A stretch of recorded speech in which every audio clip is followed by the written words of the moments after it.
So today we're talking on raising $1 million from investors for your ideas. Number one, why do you need to raise investment money? Simple. I'm going to actually show you why mathematically there's a good place for raising investment money. Like, it's more than what people think.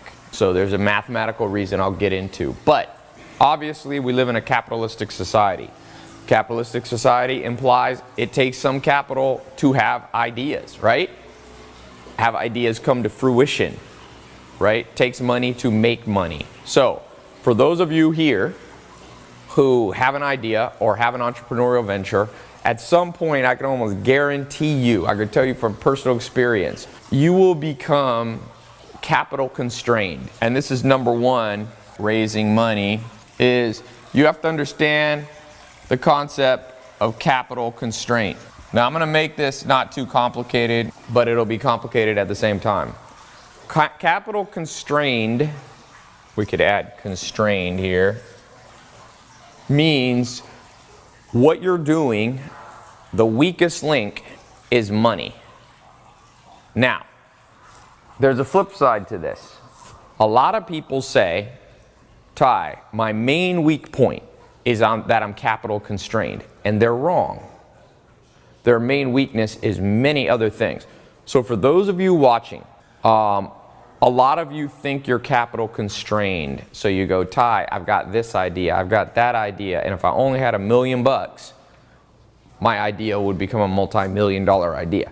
And I'm going to challenge you and go, usually 9 out of 10 of you are not capital constrained. I'll tell you what you are. 9 out of 10 of you are constrained by your skill set. So capital constraint is real. There are some of you, 1 out of 10 of you, who right now, if you only had more capital, you could skyrocket your success and accelerate it. Bam, bam, bam, bam, bam. 9 out of 10 of you have a different constraint. So number two, it's business savvy. Business savvy is the most common weak link that I find when you're trying to raise money and grow your business. So somebody says, will the accelerator help you become business savvy? Yes, a lot of you are or not a lot of you, some of you have been let in. We've got an application process. Some of you are in my online kind of business school. Okay, it's called the accelerator. And yeah, that's what it's built for. It's built everything that I needed to know so that when Mark Cuban is here in my house, he respects me. I'll be putting out some of the video footage I shot with Mark in a week or so. So business savvy. Here's a little test I want you to try on yourself. I'm just going to throw some stuff out here. We're going to test how constrained you really are around business savvy. Everybody tells me they know business, they know money. Everybody tells me, Tai, I got my business idea. If I just had $1 million, I'd make money, and I'd make money for the investors. Let's test you right now. I'm just going to throw out a few terms out there. Little test. Do you know what a clawback provision is in raising money? Who here knows? A clawback provision is part of raising capital, usually in slightly more complicated funds and so on. How many people here know who Kim Kardashian is? How many people have knowledge and savvy about Kim Kardashian right now? How many people know who what The Voice TV show or American Idol, or know Simon Cowell? Okay, so everybody's brain here is savvy about pop culture at some level. Everybody knows who the Beatles is. Everybody knows who Michael Jackson was. So a clawback provision is an example of something, if you know what that is, as opposed to knowing who Ringo Starr is, there's benefits for you in life. Because mark my words, if you sit down at the table with investors, some of the investors won't know what a clawback provision is. So now you flip the switch with your business knowledge and savvy to be able to talk about things they don't even know. And there's a lot of delusion in the world that the world isn't competitive. The world is competitive.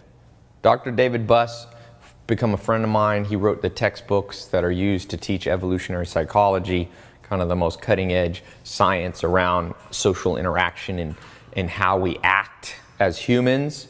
And he told me, the world is competitive at every angle. Friendships are competitive.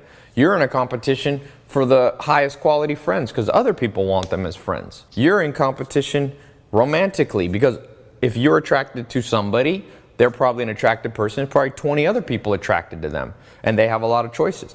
If you want investment money, $1 million, guess what? The game is very competitive because other people want Mark Cuban's Shark Tank $100,000 or $1 million. So it begins to make sense what I'm saying, that most people are business savvy constrained. Let's try one more. I'm just gonna think of something else here. Who knows how much research and development money, called R&D money, Apple or Microsoft spends each year? What percentage of their revenue does let's take Apple, which is now the largest, most highly valued publicly traded company in the world at $700 billion valuation. How much do they spend of their gross revenue on research and development on research and development? I think it's about $4 to $6 billion, if I'm correct, Microsoft and them. But they're spending, let's say roughly 10%, a little bit less, I think, generally, than 10%. I think Google does. I think Apple, it's actually less. I should know this, I'm asking. I've been reading so many annual reports, some of them are starting to blend together. But the point is, they don't spend a large amount of their money. They don't spend, 50%, but they don't spend zero. They're always spending literally billions of dollars on research and development. Now, why is that important for you? Well, when you're sitting down with investors and they're having a conversation with you, they're going to be listening for business skill, savvy, knowledge, and competency. And when you go, yeah, well, we're going to build my business, I'm going to make sure we always plow back 5 or 10% of our gross revenue, just like Apple and Microsoft and Google, we're going to pour that back into our R&D. People are going to go, this person here sitting in front of me reads annual reports? Because how many people do you know read annual reports? Just ask your friends. Ask all your friends, all your family, everybody that's an acquaintance. Ask them how many annual reports they read this year. Now, Warren Buffett, who's the second richest man in the world, and sometimes he's been the richest man in the world, he reads 250 to 1,000 pages a day. A lot of it is annual reports. I'm not asking you to read 250 to 1,000, but you guys do know that he's the biggest investor in the world, right? So it would make sense, whatever he finds important, that you must find important.